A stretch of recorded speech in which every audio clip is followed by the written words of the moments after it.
Good morning. Edible oil supplier Dingxing Industrial has been fined 3 million NT for failing to provide a list of products it manufactured for Weitren Foods that contain adulterated oil supplied by Chengchi Foodstuffs Factory. According to the Pingdong County Public Health Bureau, although Dingxing admitted to having purchased problematic oils from Chengchi on October 27th, the company failed to provide a list of the products to food safety officials. Dingxing finally made officials a list of problem products on November 3rd, 8 days after the request was first made. The edible oil supplier was fined for violating the act governing food sanitation. A total of 21 Dingxing products have so far been recalled after tests found they contained adulterated oil supplied by Chengchi. Meanwhile, Formosa Oilseed Processing says it plans to file a lawsuit against Chengchi Foodstuffs for supplying it with mislabeled and adulterated edible oil products. According to Formosa Oilseed Senior Executive Lin Chongli, the company was first aware it had been supplied with substandard oils only after Chengchi became the focus of the investigation into adulterated edible oils. Formosa Oilseed has been fined 15 million NT by health authorities, and its products were ordered removed from store shelves. The company imported 126 tons of olive oil this year and purchased 28 more tons from Chengchi. Formosa Oilseed admitted last Friday that 6 of its olive oil products labeled as pure imports from Spain and Italy were actually mixed with lesser quality oil, some of which was purchased from Chengchi. Lawmakers from across party lines are demanding the high-speed rail network lower its fares. The call comes days after a power outage that affected some 32,000 passengers. The High-Speed Rail Corporation has apologized for its poor emergency response to the outages. However, lawmakers say they will pressure the Transport Ministry to seek a reversal of the rail network's recent fare hikes and could refuse the review of the ministry's budget if it fails to request a price cut. High-Speed Rail Chairman Oh Ching-de has said his company will fully refund all passengers affected by Saturday's service disruption. The rail network had initially only offered to refund passengers between Taichung and Jiayi, where the outage occurred. Transport Minister Ye Guangshi yesterday described Saturday's incident as distressing and slammed the high-speed rail network for failing to sufficiently train its employees. Ye also called on the company to review its maintenance plans. Prosecutor General Huang Ximing is continuing to dismiss calls for his resignation amid allegations he leaked information about an ongoing investigation into influence peddling to President Ma Ying-jeou.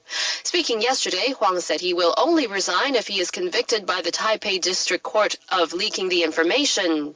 Huang was indicted last week for leaking classified information to Ma during briefings on August 31st and September 1st concerning an investigation into Legislative Speaker Wang Jingping. Speaking to reporters yesterday, Huang once again denied any wrongdoing, saying he has every faith in being cleared by the court. Lawmakers are calling for him to step down due to his alleged role in the recent wiretapping scandal.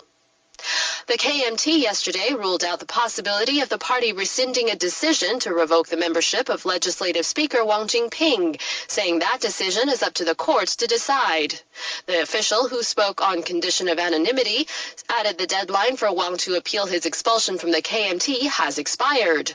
The statement follows comments by Wang in which he said he expects to be reinstated as a full KMT member during this weekend's National Party Congress. Reports have said an unknown number of KMT members are ready to sign a petition calling for Wang's immediate reinstatement. Maintaining his party membership is key to Wang's remaining in his post as Legislative Speaker and as KMT-appointed lawmaker at large.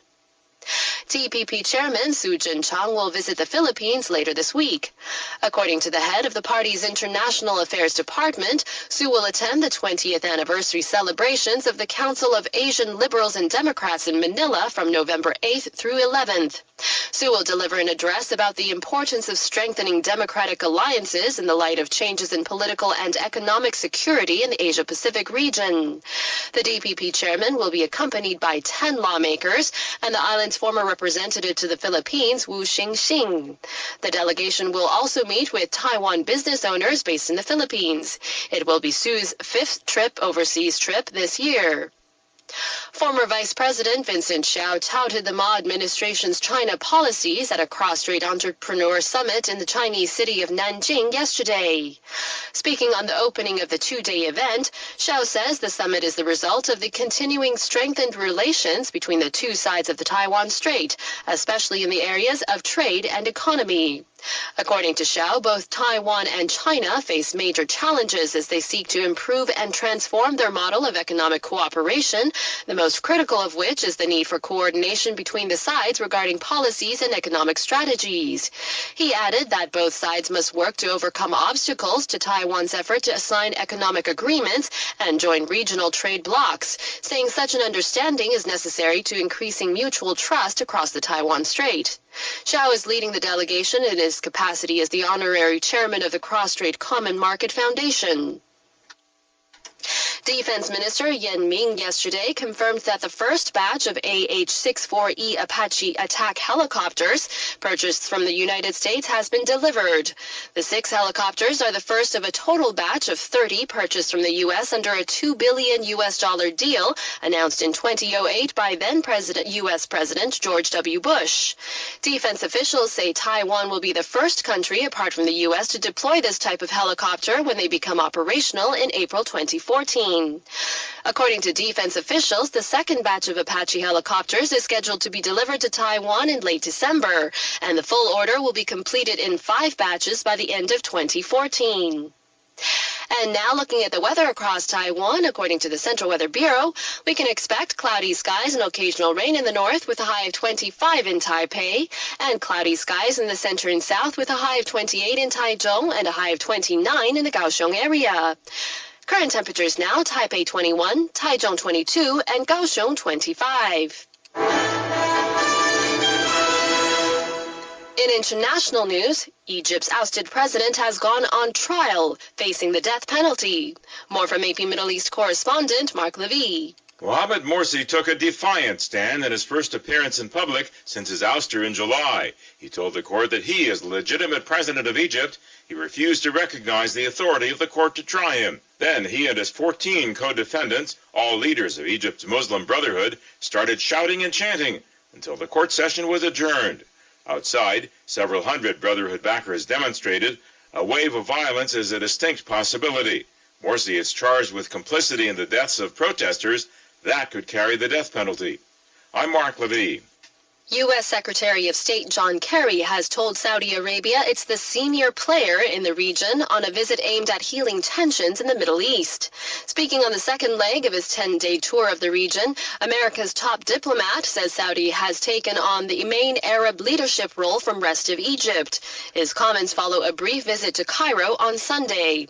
Nina Maria Potts reports. U.S. Secretary of State John Kerry says strengthening U.S.-Saudi relations is a top priority for Middle East security and stability, this following an hours-long trip to Cairo, the first unannounced visit by a senior U.S. official because of security reasons amid deepening tensions between the U.S. and Egypt over Washington's cut in aid. The trip to Egypt came just a day before ousted President Mohamed Morsi's trial began and then was deferred by a judge until January. John Kerry's Middle East tour will also take in Jordan, Morocco and Israel in his latest bid to restore peace to the region. For ICRT News in Washington, I'm Nina Maria Potts. Meanwhile, the Secretary of State arrived in Poland yesterday to discuss issues ranging from international security and the situation in the Middle East to economic cooperation. This is the first visit by a high-ranking U.S. politician to Europe since revelations that German Chancellor Angela Merkel and French President François Hollande were among leaders who reportedly had their phones wiretapped by the National Security Agency. The reported spying is expected to figure in Kerry's talks today with Polish leaders. Poland has not been named among the surveillance targets, but the Polish Prime Minister has indicated he wants to hear Washington's explanations on the matter. Kerry is making this brief stop in Europe during his visit to the Middle East. From Poland, Kerry goes on to Israel. In Saudi Arabia, the government is rounding up thousands of illegal migrant workers after an amnesty introducing new employment rules expired. Nearly 1 million migrant workers are estimated to have left the country in the last 3 months. Reports say some 3,000 Indonesian illegal workers in Jeddah are in detention, awaiting deportation. An estimated 9 million migrant workers in Saudi Arabia, more than half the workforce, fill manual, clerical, and service jobs. Saudi Arabian authorities are trying to reduce the 12% unemployment rate among native Saudis. The government says if any illegal migrants are discovered, they will be punished by fines, prison, or deportation. Thousands of Russian nationalists have demonstrated in Moscow amid rising tensions over migrants. The rally marked Unity Day, a national holiday, with many protesters claiming immigrants are pushing up crime rates and taking jobs. Our Moscow correspondent Tom Barton was at the nationalist rally in the Russian capital. These thousands of nationalists marching through the streets of Moscow are motivated by those riots that happened in that other district of Moscow in the last few weeks, caused, these people say, by the murder of an ethnic Russian by a non-ethnic Russian migrant worker who had been living in Russia for about 10 years. And that case ongoing, but it's fueled immense tensions under the surface of Russian society for quite a while now. These marches happen most years, but this one, as observers say, bigger than most that have been in previous years. And that's an indication of the growing level of ethnic tension in Russia. That was Tom Barton. Syria vowed yesterday to work with international organizations to ensure that all children in the country, even those in rebel-held areas, will be vaccinated against polio following an outbreak of the crippling and highly communicable disease. The World Health Organization last week confirmed 10 cases of polio among babies and toddlers in the northeastern Syria. Aid groups have called for ceasefires to allow immunization campaigns to reach zones affected by fighting. Also yesterday, a suicide bomber detonated an explosives-laden truck in the village near the central city of Homs, killing at least 6 people. No group claimed responsibility for the blast, but such bombings are the hallmark of al-Qaeda-linked groups who have joined Syrian rebels battling to overthrow Assad's rule. A special EU inquiry has criticized what it called the misuse of EU funds intended to help rebuild the Italian city of L'Aquila, which was devastated by an earthquake in 2009. The EU has provided nearly 500,000 euros for the region from its Solidarity Fund. But the report says there are serious allegations some of that money went to contractors linked to organized crime. Reports say many building projects intended to house victims of the quake have barely begun, or have serious issues such as faulty electrical systems and cracking walls. More than 300 were killed in the 2009 quake and some 10,000 buildings were damaged. UK Prime Minister David Cameron says support among Britons for remaining in the European Union is wafer thin. David Cameron argues that a considerable number of reforms are needed in order to increase support for remaining in the European Union. Our UK correspondent Natalie Fury has more. David Cameron has said the majority of the British public support his plans regarding European Union membership. He was speaking at the annual conference of the CBI Business Group. The Prime Minister has pledged to renegotiate the UK's relationship with the EU. If his party wins the next election, then a referendum about membership will take place. This comes after the CBI put out a report saying the EU contributes up to 5% of the UK's annual output. Debate is rife among Britain's political parties about membership. Supporters say remaining in the EU is essential for British growth. Some critics say leaving the European Union would mean less bureaucracy and would not mean an end to trading with the region. For ICRT News in London, I'm Natalie Fury. 4 people have been charged over the siege at the Westgate shopping center in Kenya, in which at least 67 people were killed. The 4 foreigners have been charged with aiding terrorist groups and being in Kenya illegally. Their nationalities have not been disclosed, but they are said to be ethnic Somalis. These are the first charges to be brought in relation to the 4-day September siege. Authorities say 4 accused had sheltered the attackers in their homes and that they were in contact with the gunmen 4 days before the siege. All 4 have pleaded not guilty to the charges, which also included obtaining false identification documents. A man wielding a knife yesterday hijacked a bus in western Norway and killed 3 people on board, including the bus driver. The suspect, described as a man in his 50s, was arrested after the attack. Authorities first got reports of injuries in connection with a bus accident, and rescuers from the fire department were the first to arrive on the scene. The fire officials apprehended the suspect, who was later arrested by police. The motive was not immediately clear. Local news agencies say the suspect is being treated in hospital for knife wounds.